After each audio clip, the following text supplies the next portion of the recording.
How are you guys doing? This is Ryan. Welcome back to the channel. In this week's video, I want to talk about Peter Thiel. Peter Thiel came out this week stating that he was not as bullish on Bitcoin anymore, and he feels like it has been co-opted, and some various reasons why. And I want to talk about who Peter Thiel is and why anyone should care about his opinion. So first, Peter Thiel was the founder of PayPal.com. He joined forces with Elon Musk when the tech bubble popped. They combined their companies and created PayPal, and that's how both those gentlemen made their fortunes in PayPal. So he knows about payments, he knows about financial services, and was once very interested in Bitcoin. And a couple of interesting things about Peter Thiel is he wrote a really good book called Zero to None. Zero to None. So one of the main thesis of the book talks about picking out big upside opportunities. He mentioned that when people just go to oversaturated markets. When he was doing PayPal, he would go to an Indian restaurant down the street, and there'd be more people working in the industry for maybe in the Indian restaurant than he had in PayPal. And maybe that restaurant was a busy restaurant doing $2-3 million a year, while PayPal was doing hundreds of millions a year with less people. So he just go places where there's need and there's opportunity. And so a lot of his seed investments, whether it's been Facebook or the PayPal mafia, Yelp, Tesla, SpaceX, Thiel has been a venture capitalist in these areas as well. But also what's interesting about Peter Thiel, he's been very interested in freedom, libertarianism. He was one of the more public figures at the time endorsing Ron Paul as president. He understands Austrian economics and the importance of freedom, and of course that led him to Bitcoin. And now he's not interested in Bitcoin anymore, or from what I heard. And he said things like, it being co-opted. And we just had Roger Vere's book come out, so I wonder if he's read Hijacking Bitcoin, and was bitcoincash right? Were the big blockers right? The freedom-loving people right?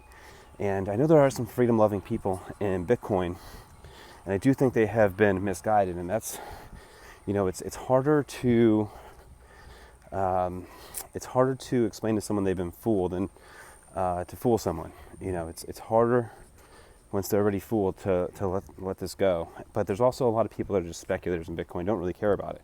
And a lot of people make investments in things that they don't really care about. I was talking to someone in my office the other day. He invested in Raytheon, like a company that promotes warfare, and I was like, I would never invest in that. I don't care how much money it made me. It's just not an interesting investment. Like, invest in things that have a good chance to win and are going to make the world a better place. Make a world you want to live in. So there's also that kind of crowd in BTC people that really don't care about making big changes to the world. They just want a return on investment, which is life's too short. It's not interesting. But also there can be massive upside and good things that can happen in the world, and that makes investing fun. So that's why I like investing in things like Bitcoin Cash. But furthermore, Peter Thiel mentioned that certain things, when the FBI has told them they'd rather someone use Bitcoin than a $100 bill. Now, what that tells you is that ossifying Bitcoin back in 2016, it hasn't really changed. It got a little bit worse, and has ossified itself was the wrong move because it was not ready. They should have focused on getting it in everyone's hands. And if you had Bitcoin in everyone's hands, then they have less power to stop the chain from doing things. If it was so popular and so many people throughout the country were using it, it would not be politically favorable to suppress it. And it's taken 7 years since the block size war, and the government's really catching up. So they really blew their chance to do cool things like privacy features, and of course better transaction throughput, better use for payments. It wasn't used for payments because it wasn't useful for payments. If it was useful for payments, people would have used it. And it had such a first mover advantage, and it threw it all away. So you have various different communities split all over the place now trying to fight to do the same thing. And Bitcoin's lost about half its market share in this process as well.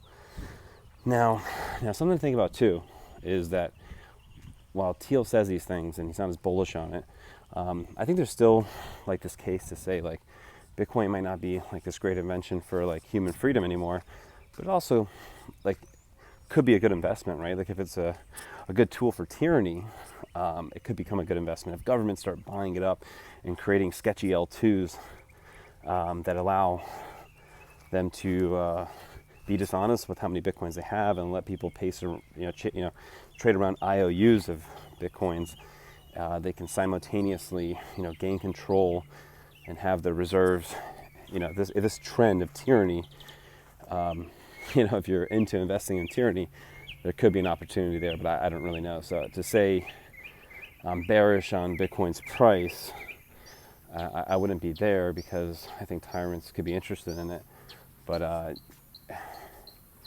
again, it doesn't make it an interesting investment for me. It doesn't. It's it's weird. So anyways, tell me what you guys think down in the comment section. If you enjoyed the video, give it a like or a thumbs up, and subscribe to the channel for future content. I upload pretty much here weekly. Been super busy with a lot of crypto events, and just had a good event at Ravish last week, letting the community know in West Palm the latest in the BCH community, and and talk more to some of these developers on Solana about showing them cash tokens and building DeFi in there, and a whole bunch of cool stuff happens. So if you want to see more content related to what's going on in the crypto markets, also tap that notification bell so YouTube notifies you every time I upload. And I'll see you in my next one. Thank you. Oh, I will link the Peter Thiel clip in the description below, so check that out. Thank you.